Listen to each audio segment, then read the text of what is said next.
आणि अभंग जनाबाईचा आहे संत जनाबाई.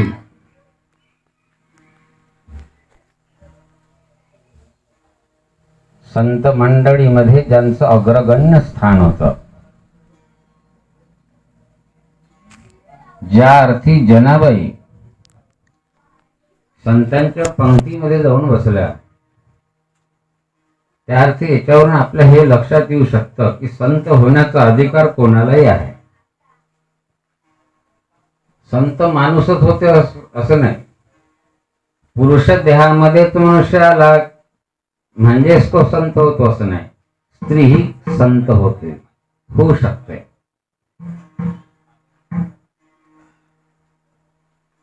हे जनाबाईच्या उदाहरणावरून आपल्या लक्षात येतं. जनाबाई सारख्या अशा अनेक संत स्थितीला प्राप्त झाल्या. जनाबाईचं मात्र स्थान काही आगळं वेगळं होतं संत मंडळीमध्ये.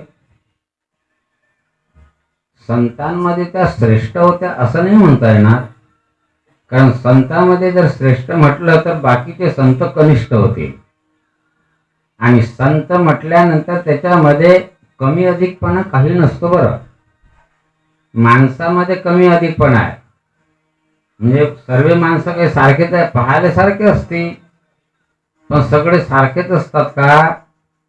नाही. एक श्रीमंत आहे, एक गरीब आहे, एक आमदार आहे, एक खासदार आहे, एक दुकानदार आहे, असे त्यात काही वर्ग आहे ना. चेकचे कागद सारखे दिसले म्हणजे प्रत्येक चेकची किंमत सारखीच असते का भाऊ? हो दादा, चेकचा कागद सारखाच असते बँकेचा, पण प्रत्येक चेकची किंमत सारखीच असते का? नाही. एका चेकवर 500 असते, एका चेकवर 50,000 असते. ज्या चेकचा कागद जरी सारखा असला तरी त्याच्यावर जी किंमत, जो आकडा आहे, त्या आकड्यामुळे प्रत्येक चेकची किंमत वेगवेगळी आहे.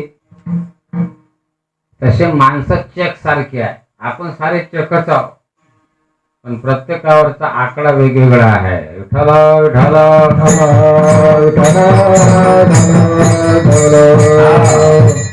तसे संत म्हटल्यानंतर सारखेच असतात. संत मनुष्याच्या मनुष्यत्वाच्या पलीकडे गेलेले. संत नव्हती जगा माणसाच्या सारिखे, संत नव्हती जगा माणसाच्या सारिखे, संत नव्हती जगा सारिखे,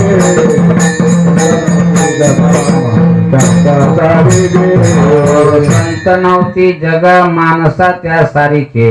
जगातल्या माणसासारखे जरी दिसत असले तरी संत मात्र मनुष्य नसतात.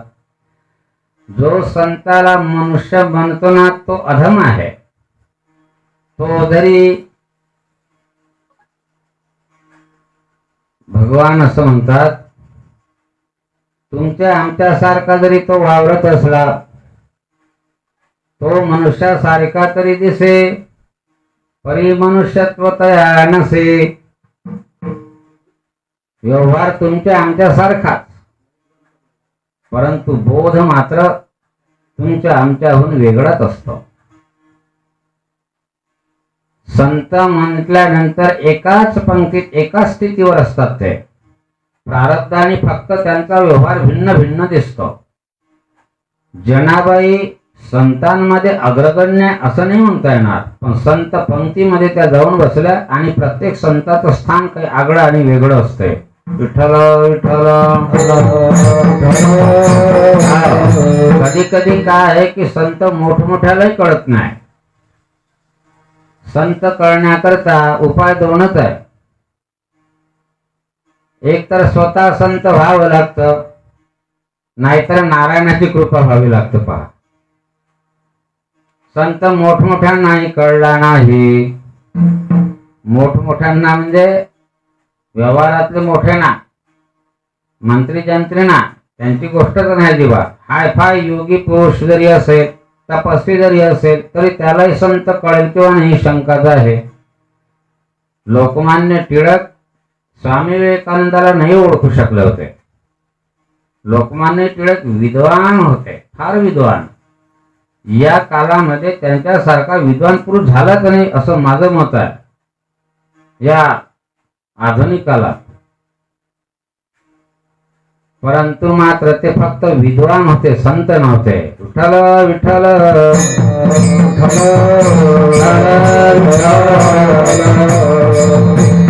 स्वामी विवेकानंद त्यांच्याकडे 8 दिवस राहिले होते. ज्या वेळेला मुंबईच्या व्हीटी स्टेशनवरून निघाले, दोघे एकाच डब्यात बसले आणि एकाच बेंचवर बसले. स्वामी विवेकानंदांना ओळखले की हे लोकमान्य टिळक आहे, पण लोकमान्य टिळकांनी मात्र ओळखलं नाही की स्वामी विवेकानंद आहे. कोणीतरी एक भटके साधू असतील, संन्यासी पुरुष आहे. दोघांच्या चर्चा सुरू झाल्या तर त्या चर्चा इतक्या रंगल्या की पुन्हा स्टेशन केव्हा आलं कळलंच नाही. आणि जेव्हा स्टेशनवर गाडी थांबली, दोघे खाली उतरले तर लोकमान्य टिळक स्वामी विवेकानंदांना म्हणतात की स्वामीजी आता कुठे जाणार? तर म्हणजे संन्यासी माणूस, हे विश्वचे माझे घर, ऐसी मती जयाची स्थिर. हे संपूर्ण विश्वच माझं घर आहे. संन्यासाला घर नसते. संन्यासाचा काय असते भाऊ दादा? संन्यासाचा काय असते कोरडेत बाबाजी? संन्यासाचा असते मठ. बाबाजीचा मठ. संन्यासाला घर नसते. संन्यासाचा मठ, ब्रह्मचारी पुरुषाचा आश्रम असतो. घर तुमचं आमचं असते, गृहस्थाश्रमी पुरुषाचं. समजलं ना? संन्यासाला घर नसतं. 4 महिने त्याला एखाद्या तीर्थामध्ये कुठेतरी राहावं लागतं आणि 8 महिने सतत भ्रमण करावं लागते. त्याला परिव्राजक म्हणतात. परिव्राजकाचार्य. तुम्ही जर बोर्डावर कधी कधी नाव वाचलं असेल, परिव्राजकाचार्य 1008 महामंडलेश्वर असं लिहिलं असते की नाही? तर त्यांना परिव्राजक जे म्हणतात त्याचं कारण असं आहे की तो भ्रमण करत असतो. त्याला 8 महिनेपर्यंत भ्रमण करायला लागते. पुढे गावामध्ये 3 दिवसाच्या वर राहता येत नाही संन्यासी पुरुषाला. पैशाला हात नाही लावताय. पैशाला हात लावला तर त्याचा त्याग करून त्याला त्या दिवशी उपवास करावा लागतो.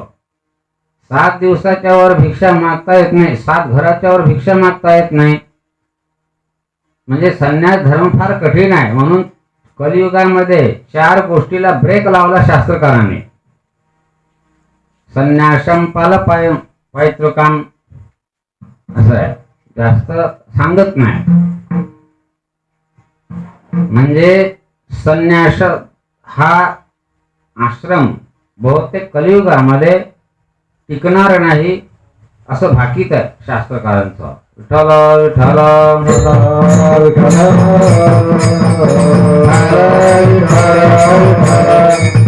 संन्यासी पुरुष फार अधिकारी असतो. संन्यासी पुरुष जर मंदिरामध्ये गेला तर कृष्णाच्या पायावर टोकून ठेवावं लागत त्याला. समजलं का? त्याच्या हातामध्ये जी कुबडी असते ना, ती फक्त कृष्णाच्या गालाला लावायची, झाला नमस्कार त्याचा. समजला? एवढा अधिकार असतो पा. स्वामी विवेकानंद खरे संन्यासी होते. ते म्हणायला लागले की संपूर्ण विश्वच माझं घर आहे, आकाश मंड पृथ्वी आसन, मग माझ्याकडे चला. मग ठीक आहे चला. लोकमान्य टिळकाकडे विवेकानंद आले. 8 दिवस राहिले. लोकमान्य टिळकांचं जीवन फार व्यस्त, फार तीव्र कर्मशील जीवन. जीवनाचे 2 प्रकार असतात.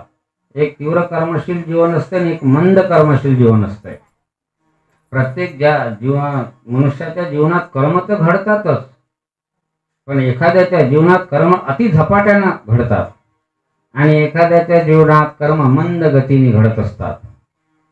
एखाद्याला अजिबात फुरसत अजिबात नाही, एखाद्याला काम अजिबातच नाही. त्याला वेळ कसा घालवा नुसत्या झोपा घेतेच नाही तर चव्हाट्यावर जाऊन बसते, याच्याशिवाय दुसरं काही नाही. मला नवल असं वाटतं की याला काम नाही तर चव्हाट्यावर काय जाऊन बसते, त्याच्यापेक्षा भगवंताचं चिंतन करत जर बसले तर कल्याण होऊ शकतं. विठ्ठल विठ्ठल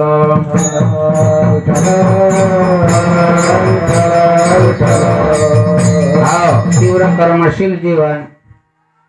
रामचंद्र प्रभूचं जीवन तीव्र कर्मशील होतं, पण 40 वर्षापर्यंत. नंतर त्यांच्या कर्माला मंदगती आली. भगवान श्रीकृष्णाचं जीवन जन्मल्यापासूनच निर्धाबाला जाईपर्यंत अतिव्यस्त, तीव्र कर्मशील जीवन. कृष्ण